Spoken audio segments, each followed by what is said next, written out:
오늘도 우리 다음 교회 함께 하신, 특별히 또 2023년 마지막 주일 예배로 함께 하신 여러분들을 환영하고 사랑하고 축복합니다. 우리 옆 사람에게 인사합시다. 해피 뉴 이어! 해피 뉴 이어입니다. 해피 뉴 이어. 여러분 새해 복 많이 받으십시오. 올 한 해가 정말 진짜 금방 지나갔죠. 네. 그냥 이렇게 되자마자 그냥 순식간에 이렇게 너무 빨리 지나가서 화살 같다. 정말 그런 느낌을 받습니다. 여러분 정말 우리가 후회 없는 그런 나날들을 보내야 될 것 같고, 특별히 또 하나님과 동행하는 그런 한 해를 보내면 정말 후회 없는 그런 한 해가 될 줄로 믿습니다.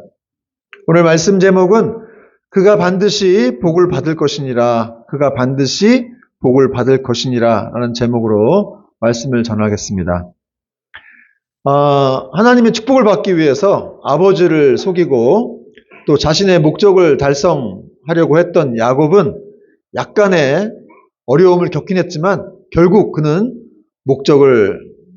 축복을 받아냈습니다. 그러나 지난주 말씀드렸지만 이 축복을 받으려고 했던 이 모습들은 하나님의 때를 기다리기보다는 야곱이 또 리브가가 인간적인 어떤 그 대책을 세워서 이렇게 뭔가를 성취시키려고 했던 것이었기 때문에 잘못된 일이라고 말씀을 드렸습니다. 왜냐하면 인간적인 대책이라고 하는 것의 그 밑바탕에는 사실은 이제 하나님은 아무 소용이 없다. 그러니까 내가 뭔가를 해야만 해 하는 그런 이제 생각이 깔려 있는 것이라고 말씀을 드렸습니다.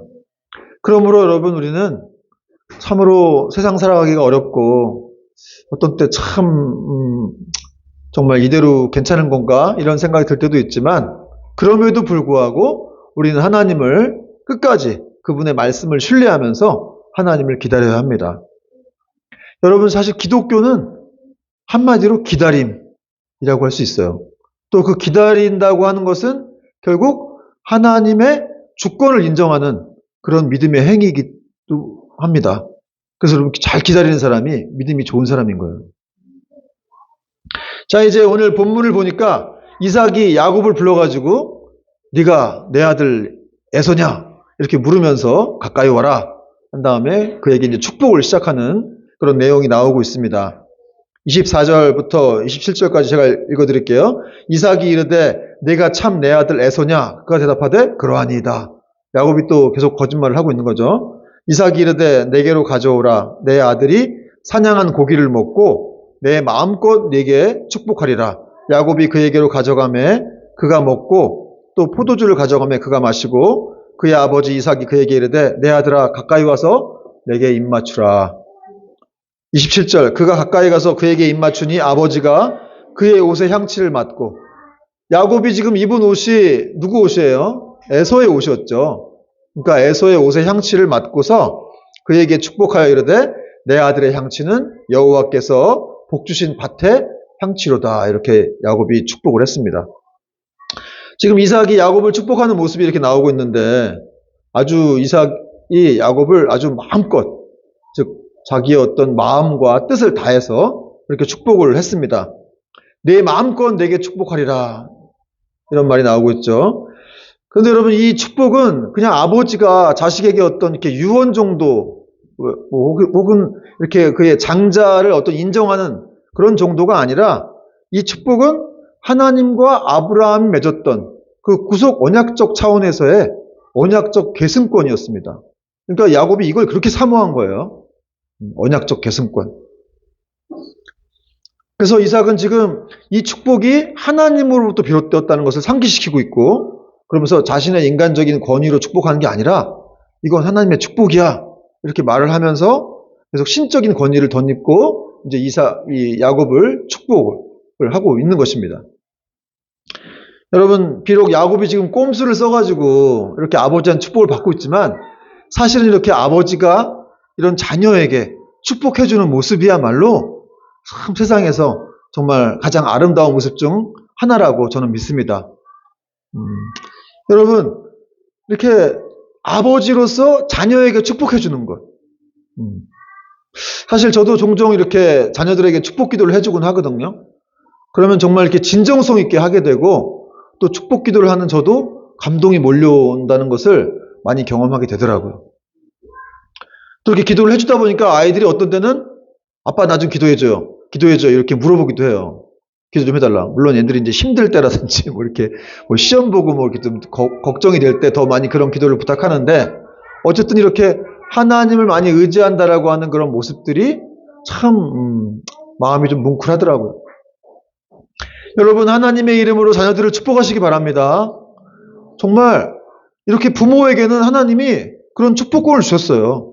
하늘의 영적인 축복을 줄 수 있는 그런 축복권을 주었기 때문에 부모로서 자녀들을 그냥 내버려 두면 안 되고 너는 이렇게 하나님의 사람이 될 거야. 하나님이 너에게 축복하실 거야. 너와 함께 하실 거야. 네가 어디로 가든지 하나님 너와 동행하실 거야. 이런 말들, 이런 축복들을 해주면 그 아이가 정말로 그렇게 되어 간다는 것이죠. 그래서 애들이 학교를 갈 때도 유치원을 갈 때도 또 돌아왔을 때에도 잠들 때에도 뭐 짧게라도 이렇게 축복을 해주고 그 축복이 내 인간적인 축복이 아니라 하나님의 신적인 권위를 입고 하나님의 이름으로 하는 축복이니까 여러분 그렇게 되는 것이죠. 그런 기도를 많이 받은 아이들은 정말로 다윗과 같이 요셉과 같이 모세와 같이 그렇게 아브라함과 같이 하나님의 사람들로 잘 세워져 갈 줄로 믿습니다. 그러면 우리가 자녀들에게 뭘 물려줘야 되겠는가? 여러분 맨날 뭐 넓은 집, 뭐 풍성한 재물, 뭐 또 세상을 많이 아는 지식 그런 것도 뭐 나름 일리는 있겠지만 그런 것보다 더 중요한 것은 바로 하나님을 아는 지식이죠. 하나님이 어떤 분인지, 그분이 세상을 어떻게 만드셨고 우리를 어떻게 만드셨고 이 세상을 어떻게 주관해 가시는 분인지 얼마나 높고 대단하고 위대하신 분인지를 알려주는 그런 신령한 지식들을 자식들에게 이렇게 알려줘야 될 것 같고 그 다음에 그 하나님이 축복하시는 그 하나님의 축복이 얼마나 큰 것인지 그것들을 이렇게 깨달아 알 수 있는 이런 지식들을 심겨주면 정말 우리 자식들은 잘 될 수밖에 없는 것이죠. 그런 자녀들은 결코 빗나가지 않을 줄로 믿습니다. 그리고 이제 이삭이 야곱을 축복한 내용을 살펴보겠는데요. 28절부터 보니까 하나님은 하늘의 이슬과 땅의 기름짐이며 풍성한 곡식과 포도주를 내게 주시기를 원하노라 그랬어요. 아주 강하게 주시기를 원한다. 확신하고 있는 거죠. 이삭이 지금. 29절 만민이 너를 섬기고 열국이 내게 굴복하리니 내가 형제들의 주가 되고 내 어머니의 아들들이 내게 굴복하며 너를 저주하는 자는 저주를 받고 너를 축복하는 자는 복을 받기를 원하노라. 아주 강한 확신 가운데 지금 야곱이 축복하고 있는 거예요. 축복의 첫 번째 내용을 보니까 하늘의 이슬과 땅의 기름짐으로 인해서 풍성한 곡식과 많은 열매들을 맺게 되기를 내가 원한다. 그런 말을 했어요. 여러분 하늘의 이슬이라고 했는데 여기가 지금 팔레스타인 땅이잖아요. 그러니까 1년 내내 비가 거의 오지 않는 땅이기 때문에 이 하늘에서 이 새벽에 내리는 이슬은 너무너무 중요한 거죠. 이 작물이나 곡물이 이 이슬로 말미암아 산다고 해도 과언이 아닐 정도로 또 사람들도 이 이슬에 필요하죠. 그런데 그런 이슬을 이렇게 막 많이 주셔가지고 이렇게 이삭이 야곱이 어떤 일을 할 때마다 많은 열매들을 맺게 하시기를 원한다 라는 그런 축복이었습니다. 그러니까 이 팔레스타인 땅에서는 이 비가 내리는 거, 또 이슬이 내리는 거 이런 것들은 굉장히 큰 축복입니다. 또 두 번째는 어떤 축복을 했습니까? 만민이 너를 섬기고 열국이 내게 굴복하리니 내가 형제들의 주가 되고 내 어머니의 아들들이 내게 굴복하며 너를 저주하는 자는 저주를 받고 이게 나중에 이제 야곱의 후손들이 이렇게 그 야곱의 후손들을 여러 민족들이 이렇게 섬기게 될 것을 지금 예언한 것인데 실제로 야곱의 후손들이 이스라엘이 됐죠. 그래가지고 다윗이나 솔로몬 때에는 많은 나라들이 조공을 바쳤어요. 그리고 아주 풍성한 그런 열매들을 많이 맺고 아주 강대한 그런 나라가 되었다는 것이 역사적으로 나와 있는데 실제로 그것이 이루어진 것이죠.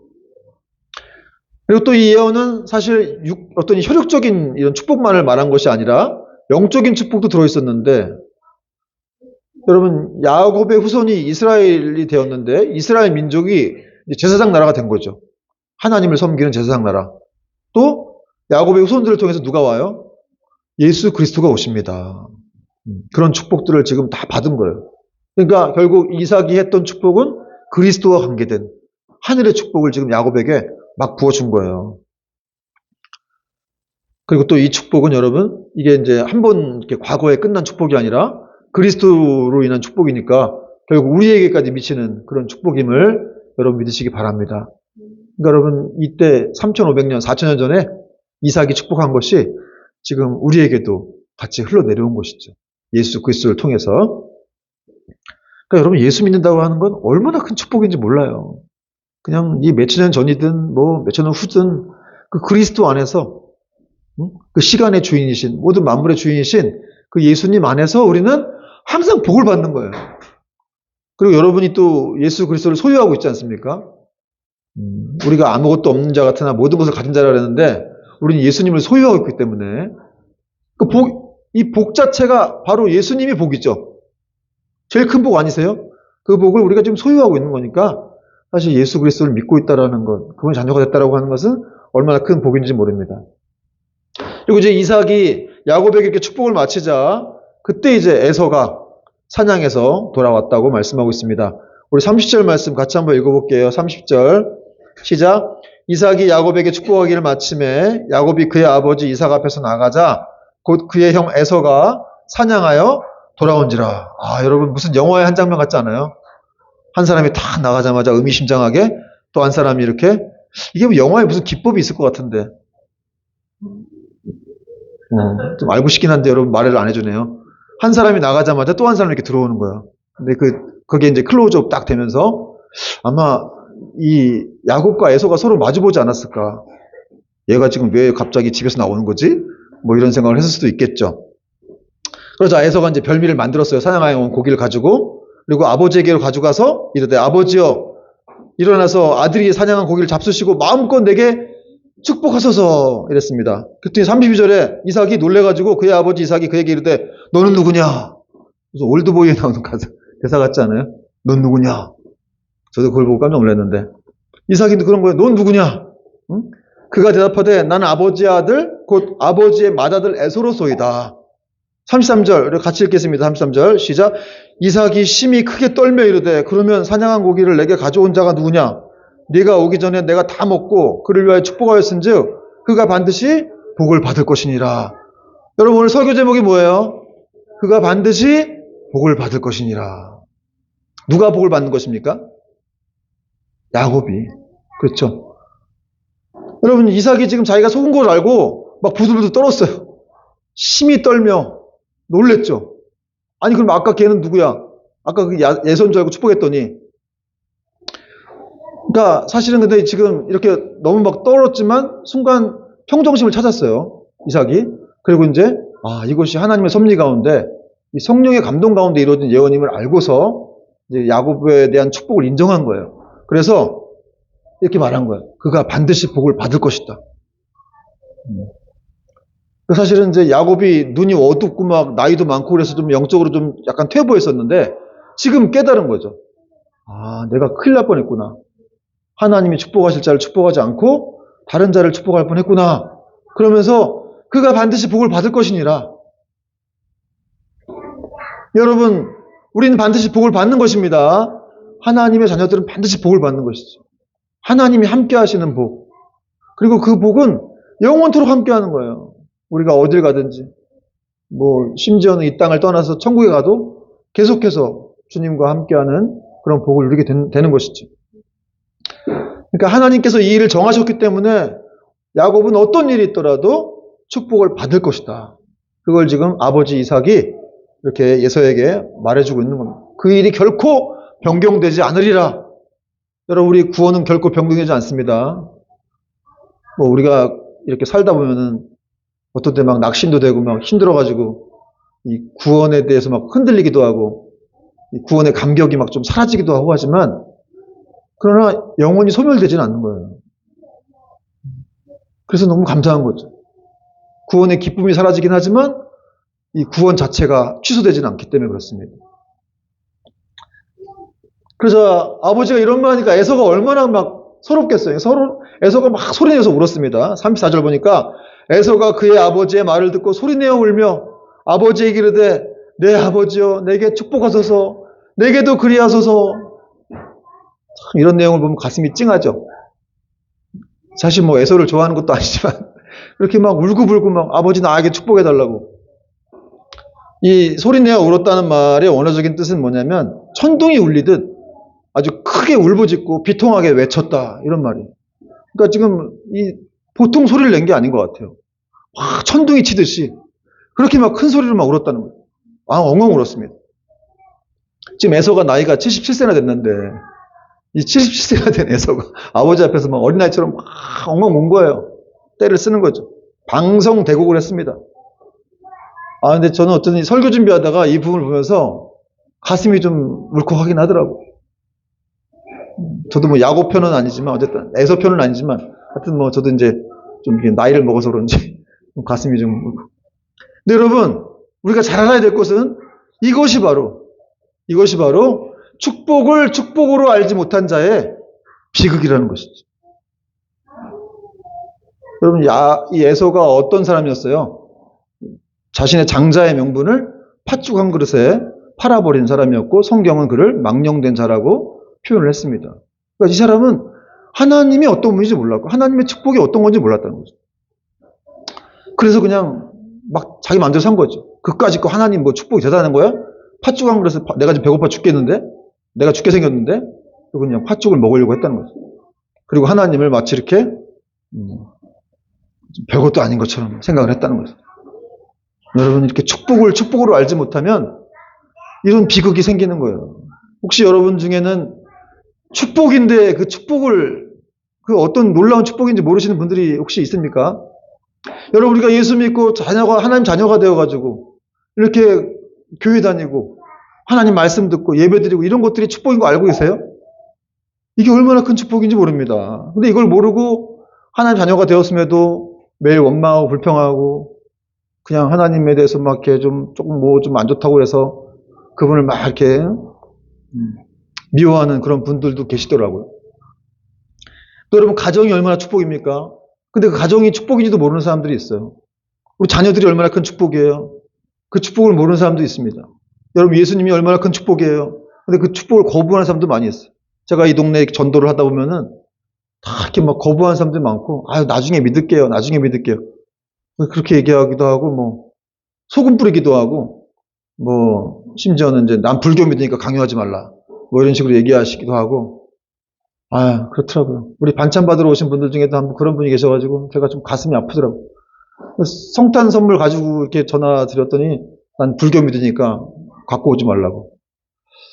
참 그래서 참 좀 가슴이 아팠어요. 어쨌든 정말 하나님이 어떤 분인지 예수님이 어떤 분인지 이분만이 오직 구원의 길이라는 사실을 진짜 그분이 안다면은 이렇게 거부할 수 있을까? 그런 생각이 막 들면서 여러분 이렇게 예수님을 거부하는 사람들, 축복이 축복인지를 알지 못한 사람들은 언젠가는 이런 에서처럼 대성통곡을 할 수가 있는 거예요.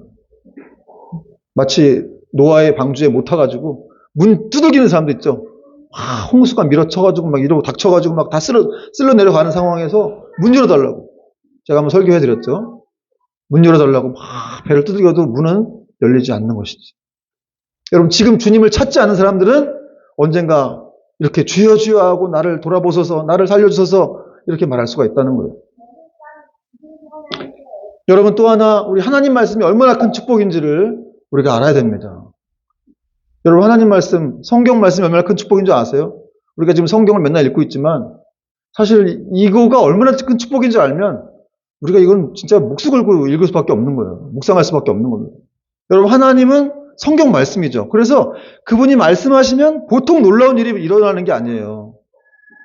여러분 그분이 말씀하시면 빛이 있으라 하시면 빛이 생기는 것이죠. 하늘아 궁창아 생겨라 그러면 없는 곳에서 있는 것을 부르시는 분이기 때문에 없었는데 생기는 거예요. 여러분이 뭐 없다고 생각하는 거 있죠? 그게 없는 게 아니에요 사실은. 있어요. 이미 있어. 하나님이 계시기 때문에 있는 거예요. 근데 그게 없다고 생각하는 거죠. 왜 그러냐면 믿음으로 그걸 구하지 못해서 그렇습니다. 여러분 잠잠하나 그러면 흉흉한 바다가 잠잠해지는 거예요. 하나님 말씀이 놀라운 능력을 가지고 있습니다. 또 에스겔 골짜기에 막 마른 뼈들이 죽어가는데 하나님 말씀이 들어가자마자 막 생기가 들어가니까 막 살아나는 그래서 큰 군대가 되었다고 말씀하고 있죠. 여러분 열왕기상에 보면은 이 엘리야가 사르밧 과부의 집에 가는 내용이 나옵니다. 가가지고 그 사르밧 과부가 아들과 함께 살면서 너무 가난했죠. 그래가지고 한 끼 먹을 음식밖에 없었어요. 그거 먹고 죽으려고 했거든요. 그랬더니 엘리야가 와가지고 이거 웬 가난한 집에 와가지고 먹을 거 달라고 하니까 하나님께 먼저 드리라고 하니까 그 사르밧 과부가 놀래죠. 갈등을 막 했습니다. 근데 엘리야가 걱정하지 말고 나한테 먼저 가지고 와. 하나님 말씀하시기를 네가 나한테 주면 여기 가루가 떨어지지 않고 기름이 멈춰지지 않으리라. 그런 축복이 있을 것이라고 말씀하셨다. 그랬습니다. 그랬더니 이 여자가 굉장히 믿음이 있는 여인이었습니다. 그래가지고 정말 비장한 각오를 하고 가지고 왔어요. 가지고 와서 엘리야에게 먼저 드리고. 그랬더니 여러분 진짜 어떻게 됐습니까? 열왕기상 17장 읽어보면 그 통의 기름이 마르지 아니하였다. 그 빌려온 그릇만큼 계속 채워졌다고 말씀하고 있죠. 여러분 하나님의 말씀이 그런 거예요. 그냥 그 말씀에 우리가 순종하기만 하면 그 말씀 자체가 일을 하는 것이죠. 놀라운 기적이 벌어지는 거예요. 그래서 하나님 말씀을 축복으로 알아야 돼. 그리고 그걸 믿어야 돼, 분명히. 다른 걸 못 믿어도 되는데 사람은 안 믿어도 돼요. 아니 믿으면 좋겠죠. 근데 사람은 좀 불안전하니까. 그러나 하나님 말씀을 안 믿는다? 이건 큰 죄가 되기도 하고 하나님을 무시하는 것이죠.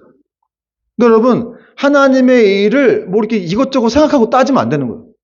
그냥 하나님이 말씀하셨느냐 안 말씀하셨느냐 이것만 포커스에 맞추면 되는 거예요. 말씀하셨으면 그대로 순종하고 믿으면 된다는 것이죠. 이것이 바로 하나님께 이렇게 맡기는 그런 인생들이에요. 그래서 그렇게 맡기다 보면은 믿음으로 맡기는 거니까 우리는 더 풍성한 삶을 살 수밖에 없는 것이죠. 근데 이 단순한 것을 못하기 때문에 하나님의 능력을 체험하지 못하는 분들이 많이 있습니다. 여러분 잘 생각해 보세요. 올 한해 우리는 하나님 말씀을 정말 신뢰하고 살아왔는가? 아니면 나는 더 많이 두려워했는가? 나를 보면서 내 자신을 보면서 소망 없이 생각하고 두려워했는가? 아니 하나님 말씀을 바라보면서 정말 그분을 신뢰하며 살아왔는가? 여러분 진짜 이렇게 붙들 수 있는 말씀이 있어요? 어떤 붙들 수 있는 말씀? 그냥 뭐 위급할 때마다 그 말씀이 딱딱 떠올라요. 그럼 그걸 붙들고 가는 거예요. 그럼 정말 그대로 됩니다. 아니면 막 기도를 한다든가 할 때 어떤 하나님이 이렇게 말씀을 주세요. 그러면 그 말씀이 나를 살리는 거죠. 아 이렇게 말씀하시는 거구나. 저도 이제 그런 경험을 할 때가 많이 있었는데 참 놀라워요.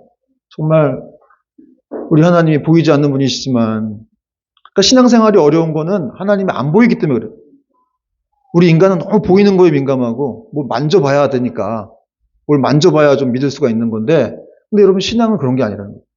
보이지 않지만 보이지 않더라도 안 보인다고 없는 게 아니잖아요. 여러분 사랑이 없어요. 정신이 없어요. 그렇죠? 영혼이 없어요. 안 보이지만 다 있죠. 그렇듯이 우리 하나님이 살아계시기 때문에 정말 그분을 진짜로 믿으면 눈에 보이지 아니하지만 뭐 히브리서에서도 모세가 하나님을 마치 보는 것 같이 하여 참았으며 이런 말씀이 있어요. 모세도 힘들었던 것 같아요. 하나님이 안 보이니까. 근데 마치 보는 것처럼 생각하고 참았다. 근데 그렇게 이제 믿음인 것이죠. 여러분 우리가 이 하나님 말씀이 얼마나 큰 축복인지를 이것을 알고 결코 2024년에는 그 말씀을 붙들어야 돼요. 여러분의 삶이 아니 예수 믿으면 풍성해진다고 하는데 왜 내 삶이 이렇게 풍성하지 않은 거지? 그 말씀에 순종이 없어 그래요 사실은. 그 말씀에 대한 순종 그 말씀을 진짜 미친 듯이 진짜 이것만 한번 믿어보겠다. 그리고 그대로 따라가 보겠다. 그 성경에서 말하는 건 내가 다 행해보겠다 하면 정말 풍성한 삶이 일어날 거예요. 제가 아주 예언합니다. 아니 예언이 아니에요. 성경에 써있죠. 그대로 하시면 되는 거예요. 자 이제 야곱이 축복을 다 뺏어갔다라는 이삭의 말에 에서는 그럼 남긴 복이 없냐? 나한테 남길 그런 빌복이 없습니까? 라고 물었습니다. 그러자 이삭은 나는 더 이상 할 수 있는 게 없다. 이런 말을 했습니다. 35절 보니까 이삭이 이르되 네 아우가 와서 속여 네 복을 빼앗았도다. 에서가 이르되 그의 이름을 야곱이라 함이 합당하지 아니하니까 그가 나를 속임이 이것이 두 번째니이다. 전에는 나의 장자의 명분을 빼앗고 이제는 내 복을 빼앗았나이다. 또 이르되 아버지께서 나를 위한 빌복을 남기지 아니하셨나이까. 37절 이삭이 에서에게 대답하여 이르되 내가 그를 너의 주로 세우고 그의 모든 형제를 내가 그에게 종으로 주었으며 곡식과 포도주를 그에게 주었으니 내 아들아 내가 내게 무엇을 할 수 있으랴. 나는 할 수 있는 게 아무것도 없어. 내가 이삭한테 야곱에게 다 축복을 했기 때문에. 그래서 또 에서가 또 한 번 소리 높여 막 울기 시작합니다. 그리고 또 축복을 달라고 막 소리치죠. 38절 같이 읽겠습니다. 시작. 에서가 아버지에게 이르되 내 아버지여, 아버지가 빌복이 하나뿐이리까 내 아버지여 내게 축복하소서, 내게도 그리하소서 하고 소리를 높여오니. 아유, 오늘 에서가 많이 웁니다. 참 딱합니다. 그죠? 여러분 안딱한 거예요. 쌤통인가요? 정자권 팔아먹고. 어쨌든 그냥 에서가 믿지 않는 사람이지만 하나님의 이렇게 그 언약 밖으로 벗어난 사람들의 어떤 비극이구나. 여러분, 에서는 어쨌든 이렇게 세상을 사랑했던 사람이었기 때문에 이렇게 하나님의 축복으로부터 멀어졌고, 그는 지금 이렇게 하나님의 복도 놓치고 구원도 놓치고, 그래서 지금 마지막에 땅을 치고 후회했지만 아무 소용이 없었다는 것이죠. 때는 이미 늦었습니다. 여러분, 나중에라도 우리가 후회할 일은 절대 하면 안 됩니다. 우리 건강할 때, 돈 좀 있을 때, 그때 여러분 하나님을 잘 섬기고 또 사람들도 잘 섬겨야 돼요. 이렇게 에서가 막 울고불고 때를 쓰니까 할 수 없이 이제 아버지 이삭이 축복을 해줍니다. 39절, 40절 보니까 39절 그 아버지 이삭이 그에게 대답하여 이르되 네 주소는 땅의 기름짐에서 멀고 내리는 하늘 이슬에서 멀 것이며, 이제 40절 너는 칼을 믿고 생활하겠고 네 아우를 섬길 것이며 네가 매임을 벗을 때에는 그 멍에를 네 목에서 떨쳐버리리라 하였더라. 야곱에게 한 축복과는 정반대였어요. 이게 무슨 축복이 아니라 무슨 저주 같아요. 뭐라고 그러는지 아세요? 아버지 이삭이 그에게 대답하여 이르되 네 주소는 땅의 기름짐에서 멀다. 그렇죠? 내리는 하늘 이슬에서 멀 것이다. 다 멀다 그랬어요. 땅의 기름짐에서도 멀고 하늘 이슬에서도 멀고, 한마디로 땅에서도 혜택을 못 받고 하늘에서도 혜택을 못 받을 거야. 그러면서 너는 칼을 믿고 생활하겠고, 이 조폭된다는 얘기 지금. 자기 아들한테 이런 말을 할 수가 있어요. 어쨌든 이게 성령의 감동으로 된 예언이기 때문에 실제로 이 에서는 칼을 믿고 생활하죠. 칼을 믿고 이런 어떤 아람 민족의 우두머리가 되잖아요. 그렇게 돼가지고 나중에 이스라엘 민족과 엄청 싸우고 괴롭힙니다. 그런 삶을 살아가는 거예요. 무엇보다도 이 에서가 받은 축복은 예수 그리스도와는 관련이 없는 정말 인간적인 세상적인 축복밖에 없었어요. 그러니까 여러분, 이 세상 사람들이 힘든 이유가 알겠죠? 하나님의 축복이 없는 거예요, 그들에게는. 그러니까 자기 힘으로 살아가야 되는 사람들이기 때문에 엄청나게 힘든 것입니다. 그러니까 세상 사람들이 아닌 그리스도인들은 이렇게 하나님이 돌보시는 사람들이기 때문에 걱정하면 된다, 안 된다? 안 된다. 하나님이 아주 굉장히 자존심 상해하세요. 우리가 걱정하면. 우리가 사랑하는 자녀들이 엄마 아빠 못 믿으면 우리가 화가 나겠죠. 그렇듯이 하나님 믿는 자녀들이 내가 있는데 지금 내가 누군지 알고 너희가 지금 걱정하는 거냐? 응? 도대체 뭘 걱정하냐? 내가 널 만들었고 너의 인생을 주관하고 있고 돌보고 있고 네가 죽어서까지 영원토록 내가 함께 할 것인데 네가 뭘 걱정하느냐? 여러분, 에서의 입장이 참으로 딱하긴 한데 그에게는 하나님의 축복이 주어지지 않았습니다. 세상을 사랑하여 하나님의 축복을 잃어버린 사람 에서였습니다. 이 일 때문에 에서가 너무 분노가 치밀어가지고 자기 동생을 죽이려고 합니다. 41절 보니까 그의 아버지가 야곱에게 축복한 그 축복으로 말미암아 에서가 야곱을 미워하여 심중에 이르기를, 마음속으로 생각한 거예요. 아버지가 곡할 때가 가까웠은즉 내가 내 아우 야곱을 죽이리라. 이 에서가 야곱을 미워했다는 말은 폭력을 행사하겠다 이런 뜻입니다. 아버지가 죽을 때가 다가왔다고 이제 생각한 거예요. 죽으면 내가 야곱을 반드시 죽이리라. 근데 여러분, 이런 이유로 야곱을, 자기 친동생을 죽일 수가 있습니까? 생각해보면 그렇지 않아요? 아니, 하나님이 좀 자기보다 야곱을 더 사랑했다는 이유로 아버지가 어쨌든 하나님 뜻대로 이제 야곱에게 축복을 했다는 이유로 자기 친동생을 죽일 수 있냐 이 말이에요. 잔인하게. 여러분, 성경에도 보면은 가인이 하나님이 자기보다 아벨의 제사를 받았다고 해서 자기 친동생 아벨을 죽였습니다. 그런 내용이 나오죠. 그렇듯이 이렇게 에서가 야곱을 죽이려고 했다는 거예요. 근데 어찌 보면 이것은 까닭 없는 미움이었습니다. 이유가 없어요. 그냥 하나님이 얘를 더 좋아한다는 이유만으로 그냥 에서가 미워한 것이죠. 그러니까 여러분, 이 마귀는 사람을 까닭 없이 미워하게 해요. 이건 마귀로부터 온 미움인데, 여러분, 어떤 사람이 이렇게 막 잘되고 잘나고 그래서 그 사람이 괜히 미워할 때가 있지 않습니까? 그게 이제 마귀로부터 온 미움이라는 거예요. 증오라는 것이죠. 이유가 없어. 왜 미워해요? 그 사람 잘 나간다고 왜 미워합니까? 나보다 잘 산다고 왜 미워해요? 그럴 이유가 없는데, 그냥 마귀가 역사하면 막 질투가 나고 시기가 나고 그런 거예요. 저도 목사지만 이렇게 참 개척하고 나니까 저보다 좀 더 이렇게 잘 돼 있고 이렇게 좀 하는 사람들을 부러워한 적들이 있어요. 설교를 하면서 좀 회개를 했어요. 저희 아내도 이렇게 목사지만 마귀가 이렇게 그런 마음을 줘가지고 까닭 없이 미워한다기보다도 이제 질투한다든지 이런 마음들이 있는 거죠. 여러분, 정말 하나님을 못 믿기 때문에 이렇게 질투하는 거예요. 하나님이 나를 얼마나 사랑하시는지, 나를 향한 놀라운 계획이 있다는 걸 내가 모르기 때문에. 뭔가 당장 주어져야 보여야 되는데 그게 안 보이니까 다른 사람이 나만 괜히 고생하는 것 같고 다른 사람 다 잘 되는 것 같고 그런 것이죠. 그러나 여러분, 하나님은 우리와 함께 하신다는 사실, 여러분들을 너무너무 사랑하셔서 자기 아들을 아끼지 않고 주실 만큼 그렇게 우리를 사랑하시는 분이었음을 우리가 기억해야 됩니다. 그 갈보리 언덕 십자가를 반드시 생각해야 돼요. 갈보리 언덕에 세워진 십자가, 얼마나 고통스러우셨는지, 그 고통이 나를 사랑한다는 그만큼 그렇게 사랑한다는 증거죠. 여러분, 오늘 에서의 비극은 무엇이었습니까? 아니, 뭔가 이렇게 좀 하나님께 혼나고 아버지께 혼나서 좀 깨달았으면 돌아와야 되는데 안 돌아온다는 거예요. 더 에서는 강팍하게 나갔습니다. 강팍하게 나가가지고 내 동생을 죽여버리리라, 이렇게 마음 먹었다는 거죠. 물론 하나님이 안 붙잡아 주신 것도 있긴 하지만, 물론 여러분, 가룟 유다가 예수님 팔았어요. 그래서 하나님이 그를 강팍하게 하신 건 있긴 한데 안 붙잡아 주신 건 있긴 하지만 어쨌든 가룟 유다가 그 길로 간 거예요. 그렇죠. 자기가 죄를 지러 간 거 아니에요. 팔아먹으러.